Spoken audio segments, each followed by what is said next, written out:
is Lisa Rodriguez. I'm an education researcher. I work primarily with government agencies in Philadelphia and NGOs.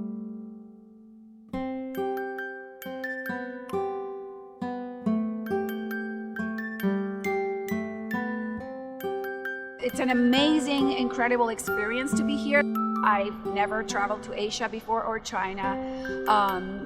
I think the relationship building with the people that I will meet to learn from each other about how we do our work, but also to just share our cultural things. I'm incredibly privileged and honored to have this opportunity to be in China for 4 weeks and meet with different people working in education. I mean, that's an incredible and amazing experience. I have a special interest in learning about policies, programs, and practices over the past 10 years recent that are designed in China to improve education and social services and social welfare for rural migrants that have moved to the cities.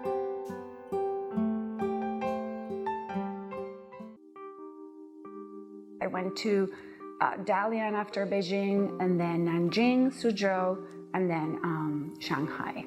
Well, it's been an incredible adventure. I've met very interesting and just good-hearted people. I think some of the highlights are organizations I've met that are dedicated, NGOs that are dedicated to improving education for vulnerable children and youth. So they're organizations that are trying to improve education for migrant children, for example. I visited an amazing school called the Dandelion School in Beijing. And we talked to some of the teachers, the principal, and it was both inspiring and just really educational to learn about what they were doing to really strengthen the educational opportunities for migrant students. It's a very exciting time for China because it's a new, one key thing that I learned was that it's relatively new. Most NGO organizations have started in the early 2000s. There's a few that started in the 80s and 90s, but very few. So it's what's exciting, it's sort of, there's an entrepreneurial sort of vibe. And there's a lot of young people that are starting social enterprises.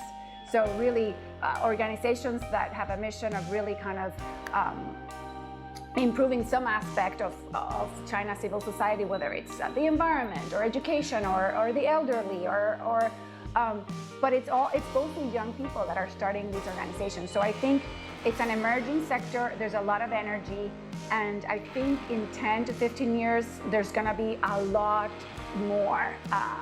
And I think that's good. I think this NGO sector is a great partner for both the private and the government sectors in sort of bridging some of the gaps in society.